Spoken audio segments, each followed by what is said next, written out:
நண்பர்களுக்கு வணக்கம். பாரம்பரிய கிழங்கு வளர்ப்புல ஒரு ஸ்பெஷல் வீடியோன்னு இத சொல்லலாம். நான் ரொம்பவே ஆசைப்பட்டு, எதிர்பார்ப்போட ஆரம்பிச்ச ஒரு கிழங்கு இந்த பெருவள்ளி கிழங்கு.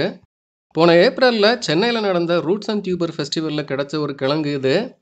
அந்த கண்காட்சியில அதிக அளவுல கிழங்குகள் இல்லனாலும், ஒரே ஒரு சின்ன ஸ்டால்ல இந்த கிழங்கு மட்டும் வச்சு கட் பண்ணி வித்துட்டு இருந்தாங்க. ரூ. 50க்கு குடுங்க, ரூ. 100க்கு குடுங்கன்னு நம்ம கேட்குற அளவுல கட் பண்ணி குடுத்துட்டு இருந்தாங்க. நான் எனக்கு ஒரு ரூ. 100க்கு கொஞ்சம் பெரிய துண்டா ஒண்ணு வாங்கிட்டு வந்திருந்தேன். கிழங்கு பார்த்தா ஒரு மரவள்ளி கிழங்கு துண்டு மாதிரி தான் இருந்துச்சு. இது முளைக்குமான்னு கேட்டதுக்கு கட் பண்ணி கொடுத்தவரு வேர் மாதிரி இருக்கிற இடத்துல எல்லாத்துலேயுமே முளைப்பு வரும்னு சொல்லி கொடுத்தாரு. போன வருஷம் நிறைய கிழங்கு வகைகள் என்னோட கனவு தோட்டத்தில் ஆரம்பிச்சிருந்தாலும் இந்த பெருவள்ளி கிழங்கு ரொம்பவே விருப்பப்பட்டு ஆரம்பித்த ஒரு கிழங்கு.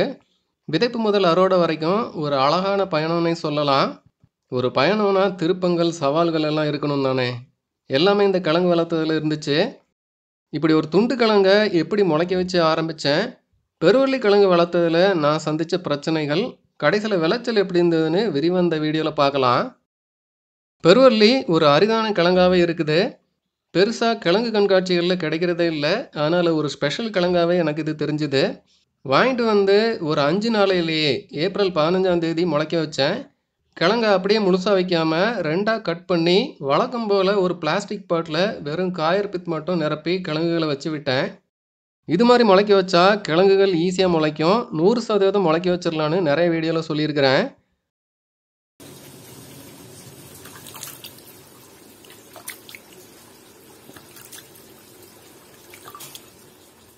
பெருவள்ளி வச்சு கிட்டத்தட்ட 1.5 மாதம் கழிச்சு மே 26ஆம் தேதி தான் லேசாக முளைப்பு தெரிஞ்சுது. இந்த பாரம்பரிய கிழங்குகளோட சிறப்பே எவ்வளோ நாளானாலும் அழுகி போகாது, காஞ்சும் போகாது. காயர் பேத்து ஈரம் இருக்கிற மாதிரி தண்ணி விட்டுட்டு வந்தால் போதும், எந்த கிழங்குனாலும் முளைச்சி வந்துடும். ஒரே ஒரு முளைப்பு தான் வந்திருந்தது. சரி, வச்சு விட்டதில் ஒரே ஒரு துண்டு தான் முளைச்சிருக்கு போல, ஒன்று முளைக்காம போயிட்டு போலன்னு நினச்சிக்கிட்டேன். கொடி கிட்டத்தட்ட ஒரு 2 அடி உயரம் வந்ததும் தோட்டத்தில் எடுத்து வைக்கலான்னு முடிவு செஞ்சேன். எடுத்து வைக்கிற அளவுக்கு வளர்ச்சி வந்ததும் பார்த்தா இன்னொரு முளைப்பும் தெரிய ஆரம்பிச்சுது. இந்த 2வது முளைப்பும் ஒட்டியே வந்ததுனால அதே கிழங்குலேருந்து முளைப்பு வருதா இல்லை 2வது கிழங்குலேருந்து முளைப்பு வருதான்னு முடிவு பண்ண முடியல. பெருவள்ளி கிழங்கு வாங்கும்போதே நல்ல பெரிய குழியாக தென்னை மரம் வைக்கிறது எடுக்கிற மாதிரி எடுத்து வைங்க அப்படின்னு சொன்னாங்க. நிறைய தொழு உரம், இலை சருகுகள் எல்லாம் போட்டு பாத்தி ரெடி பண்ணி வைக்க சொன்னாங்க. நானும் பக்கத்து நிலத்தோட பெரியவரை வச்சு பெருவள்ளிக்குன்னு ஒரு பெரிய குழி 2 தென்னை மரங்களுக்கு இடையில எடுத்தேன். மற்ற கிழங்கு வகைகள் எல்லாமே கொட்டார பந்தல்ல தான் வச்சு விட்டுருந்தேன். பெருவள்ளிக்கு மட்டும் பெரிய குழியாக எடுக்கணும்னு வேலி ஓரமாக பாத்தி ரெடி பண்ணேன். பாத்தியை பக்காவாக ரெடி பண்ணியிருந்தேன். முளைச்ச பெருவள்ளி கிழங்க பிளாஸ்டிக் பாட்டிலேருந்து தனியாக எடுக்க ஆரம்பித்தேன். அப்போ தான் இன்னொரு முளைப்பு வச்ச 2வது கிழங்குலேருந்து வந்திருக்கிறது தெரிஞ்சுது. பரவாயில்ல, வெட்டி வச்ச 2 துண்டுகளுமே முளைச்சிட்டுன்னு சந்தோஷமாக இருந்துச்சு. பொதுவாக பாரம்பரிய கிழங்கு வகைகள் எல்லாமே இப்படி தான். ஒரு சின்ன துண்டு கிழங்கு இருந்தாலும் முளைக்க வச்சு ஈஸியாக கொண்டு வந்துடலாம். வைக்கிற அளவுக்கு ரெடியான கொடியை ஜூன் 17ஆம் தேதி பாத்தியில் வச்சு விட்டேன்.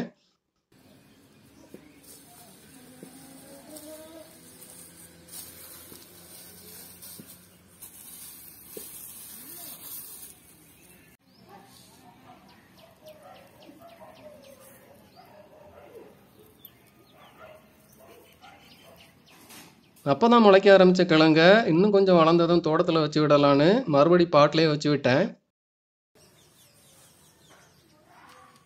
பெருவள்ளி கொடியை வச்சு விட்டு அடுத்த நாளே அதுக்குன்னு ஒரு சின்ன பந்தல் அமைப்பு ஒன்று ரெடி பண்ணேன். ரெடிமேடாக கிடைக்கிற பிளான் நெட் வலையை வச்சு ஒரு 4 கம்பை நட்டி பந்தல் ரெடி பண்ணியாச்சு. நாற்று தரையில் வச்சு விட்டதுமே இலைகளெல்லாம் விட்டு அருமையாக வர ஆரம்பிச்சுது. இலைகள் பார்க்குறதுக்கு ராசவள்ளி கொடி இலைகள் மாதிரி தான் இருக்குது. வெத்தலைவல்லின்னு சொல்லப்படுற கொடிகளோட இலைகள் எல்லாமே ஒரே மாதிரி தான் இருக்கும். கிழங்க வச்சு தான் நம்ம இந்த கிழங்கு வகைன்னு சொல்ல முடியும். பெருவள்ளி வேகமாக வளர்ந்து பந்தலில் படார ஆரம்பிச்சுது. முளைச்சி வந்த 2வது நாற்றும் ஒரு ஜூலை வாக்கில் வச்சு விடுற அளவுக்கு ரெடியாச்சு. ஆனால் அதுக்குன்னு பெருசாக குழி எடுக்க எதுவுமே திட்டமிடலை. கொட்டார பந்தல்ல இடம் இல்லை, எங்கடா வச்சு விடலான்னு யோசிச்சுட்டு இருந்தேன். கொஞ்ச நாளைக்கு முந்தி பப்பாளி வைக்க எடுத்த குழி ஒன்று இருந்துச்சு. 2 பப்பாளி வச்சு அதில் 1 பட்டு போச்சு. சின்ன குழி தான், 1 அடிக்கு 1 அடி சைஸில் தான் இருக்கும். இது கூடுதலாக வந்த கிழங்கு தானே, சும்மா வச்சு விடுவோம், அதான் முதல்ல வச்சதை பக்காவை வச்சு விட்டோமே, அது போதும்னு சின்ன குழியிலே வச்சு விட்டேன். பக்கத்தில் இருக்க அகத்தி மரத்திலே படார விட்டுக்கிடலான்னு 2வது வச்ச கொடிக்கு பந்தல் அமைப்பு எதுவுமே பண்ணலை. பெருவள்ளி கொடி 2மே நல்லா செழிப்பாக வளர்ந்து வந்துச்சு. முதல்ல வச்ச கொடி வேகமாக படர்ந்து பந்தல் முழுக்க படர ஆரம்பிச்சுது. எல்லாமே நல்லா போயிட்டு இருந்தது. அது மயிலுக்கு பிடிக்கல போல. ஒரு நாள் மொத்த பந்தலையும் சரிச்சு போட்டுட்டு நல்லா பந்தல் மேலே உட்காந்து ஜங்கு ஜங்குன்னு ஆடி இருக்கும் போல. மழையில் ஈரமாக இருந்த தரங்கிறதுனால கம்பு அப்படியே சரிஞ்சு போச்சு. அப்படியே கையோட அடுத்த கொடிக்கும் போய் பந்தலே இல்லைனாலும் பரவாயில்ல, கட்டியிருக்க குச்சியாவது உடச்சி போடுவோன்னு குச்சியை உடச்சி போட்டுட்டு போயிடுச்சு. நல்ல வேலை, 2 கொடிக்குமே எந்த சேதமும் கிடையாது. ரொம்ப ஏதாட்டு முயற்சி செஞ்சா கொடி ஏதாட்டு அத்துட்டு வந்துடக்கூடாதுன்னு அப்படியே தரையோட கிடக்கட்டும்னு விட்டுட்டேன்.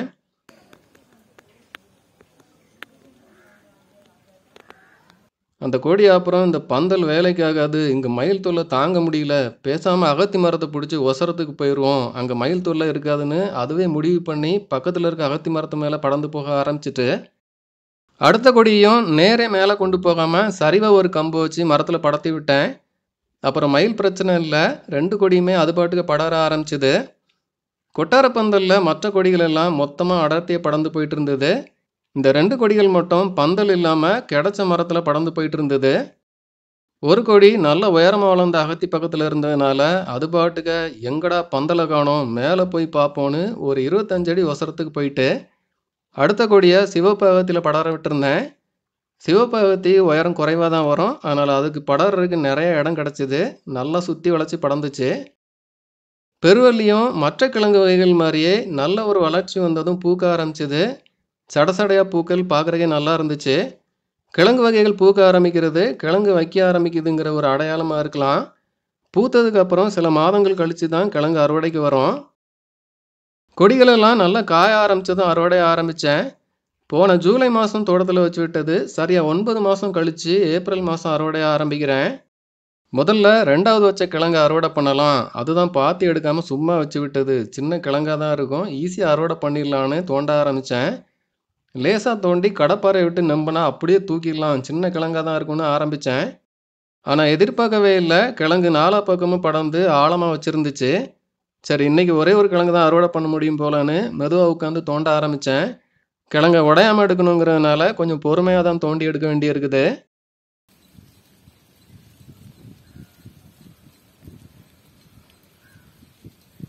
ஒரு 2 மணி நேரம் போராட்டத்துக்கு அப்புறம் கிழங்கு மண்ணிலேருந்து அப்படியே தூக்கியாச்சு. கிழங்கு மண்ணோட இருக்கிறதுனால ரொம்ப வெயிட்டாக இருந்தது, உடையாமல் வேற எடுக்கணுங்கிறதுனால கொஞ்சம் கஷ்டப்பட்டு மெதுவாக எடுக்கிறேன். மற்றபடி ரொம்ப வெயிட்டெலாம் இல்லை.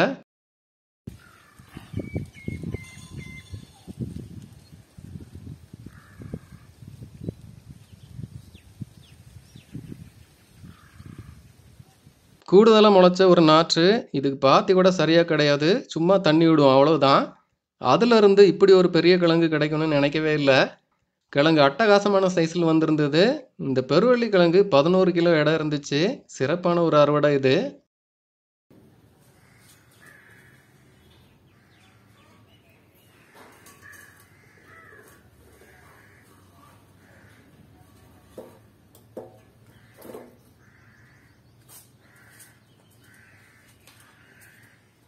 சும்மா வச்சு விட்ட கிழங்கு எப்படின்னா, பெரிய குழிலாம் எடுத்து வச்சு விட்ட கிழங்கு ரொம்பவே மிரட்டலாக வந்திருக்கும்னு ஒரு நம்பிக்கை இருந்துச்சு. இந்த ஒரு கிழங்கு அறுவடை பண்ணி முடிக்கவே மதியம் 1 மணி ஆயிடுச்சு. சரி, அடுத்த கிழங்கு அடுத்த வாரம் அறுவடை பண்ணிக்கலான்னு தோட்டத்துலேருந்து கிளம்பிட்டேன். அடுத்த வாரம் காலையில் ஒரு 6:30க்கெலாம் அடுத்த கிழங்கு தோன்ற வேலையை ஆரம்பித்தேன். நல்ல பெரிய குழியாக எடுத்து வச்சுருக்கோம், பெரிய கிழங்காக இருக்கும்னு ஒரு எதிர்பார்ப்பு இருந்துச்சு. சுற்றி மெதுவாக தோண்டி கிழங்கை மேலே கொண்டு வந்துட்டு இருந்தேன். வைக்கும்போது தெரியாமல் பள்ளமாகவே வச்சுட்டேன், கொஞ்சம் மேடாக வச்சுருக்கணும், அதனால் கொஞ்சம் ஆழமாகவே தோன்ற மாதிரி ஆகிப்போச்சு. மரவள்ளி மாதிரி ஒரு கிழங்கு மட்டும் நீளமாக தெரிஞ்சுது.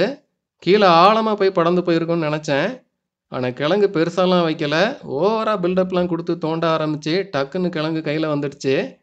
ஒரு சின்ன கிழங்கு தான், ஒரு பெரிய மரவள்ளி சைஸில் தான் இருந்துச்சு. கொஞ்சம் ஏமாற்றம் தான். குழியை எடுக்காமல் வச்சு விட்ட கிழங்குல இருந்து நல்ல பெரிய கிழங்கு வந்திருந்தது. ஆனால் இதில் இவ்வளோ சின்ன கிழங்காக வரும்னு எதிர்பார்க்கல. இந்த கொடியில் ஒரு சில சொதப்பல்கள் சின்ன கிழங்கா வர்றதுக்கு காரணமாக இருந்திருக்கலாம். ஒன்று, கொடி விரிஞ்சு படறதுக்கு பந்தல் இல்லை. அகத்தி ரொம்ப உயரமான ஒரு மரம், அதில் நேராக தான் படர்ந்து மேலே போக முடியும்.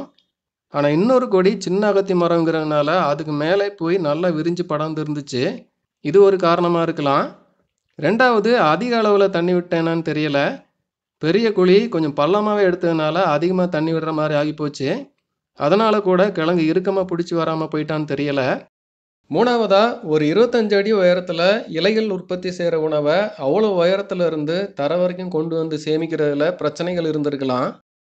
எப்படியோ பெருசாக சொதப்பாமல் இந்த கிழங்காவது கிடச்சிதுன்னு ஒரு சந்தோஷம்தான். அதை விட பெரிய சந்தோஷம், இந்த கிழங்கு அப்படியே நம்ம காலோட பாதம் மாதிரியே ஒரு வடிவத்தில் வந்திருந்துச்சு. அப்படியே பெருவரல் சுண்டு வரல் எல்லாம் அச்சு அசலாக ஒரு கால் மாதிரி வந்திருந்துச்சு. பெருவள்ளி இப்படி பாதம் மாதிரி கிழங்கு வைக்கணும்னு யாரோ சொல்லி கேள்விப்பட்டிருக்கேன். நம்ம முதல் முயற்சியிலேயே இப்படி ஒரு கிழங்கு வந்தது இயற்கை நமக்கு கொடுத்த ஒரு பரிசுன்னு தான் சொல்லணும். இந்த கிழங்கு 6 கிலோ இடம் இருந்துச்சு.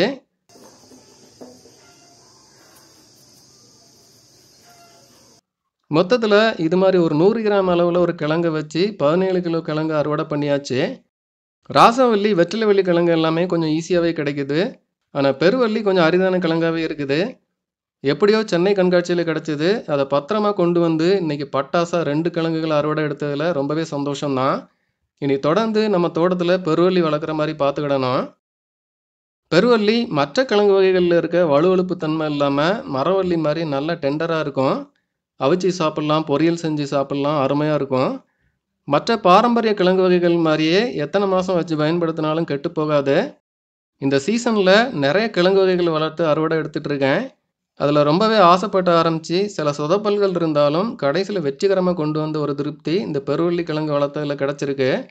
மற்ற கிழங்கு எல்லாமே விதைக்கிழங்கு ஆரம்பித்தது தான். இதுதான் சின்ன துண்டாக கட் பண்ணி முளைக்குமான ஒரு சந்தேகத்திலே ஆரம்பித்தது. இந்த சீசனில் எல்லா கிழங்கு அறுவடையிலையும் இதுதான் எனக்கு ஒரு பெரிய வெற்றி கிடைச்ச ஒரு திருப்தியை கொடுத்துருக்கு. இந்த கிழங்கை இங்கே கோயம்புத்தூரில் நான் நடத்த இருக்கிற பாரம்பரிய கிழங்கு கண்காட்சியில் காட்சிப்படுத்த இருக்கிறேன். தவிர கொஞ்சம் கிழங்குகளை விற்பனைக்கும் கொடுக்க இருக்கிறேன். பெருவள்ளி கிழங்கு துண்டு வேணும்னா காலையிலே கண்காட்சிக்கு வந்துருங்க. கண்காட்சி பற்றி விவரங்களை சேனல் கம்யூனிட்டியில் நேற்று ஒரு போஸ்ட் போட்டிருந்தேன், பார்த்துக்கோங்க. கண்காட்சி பற்றி விரிவான ஒரு வீடியோவை பிறகு கொடுக்குறேன். அவ்வளோதாங்க. ஒரு தோட்டக்காரனா ஒவ்வொரு அறுவடையிலையும் ஒரு திருப்தி இருக்கும். சின்னதாக சாதித்த மாதிரி ஒரு உணர்வு இருக்கும். அது இந்த பெருவள்ளி கிழங்கு அறுவடையில் நிறையவே கிடச்சிருக்கு. இந்த கிழங்கு அறுவடை வீடியோ உங்களுக்கு பிடிச்சிருக்கும்னு நம்புகிறேன். வீடியோ பற்றி உங்களுக்கு கருத்துக்களை சொல்லுங்கள். வீடியோ பிடிச்சிருந்தா லைக் பண்ணுங்கள், உங்கள் நண்பர்களுக்கு ஷேர் பண்ணுங்கள். அவங்களும் பெருவள்ளி கிழங்கு பற்றி தெரிஞ்சுக்கிடட்டும். இது வரைக்கும் சேனலை சப்ஸ்கிரைப் பண்ண நண்பர்கள் மறக்காமல் சேனலை சப்ஸ்கிரைப் பண்ணிக்கோங்க. நன்றி.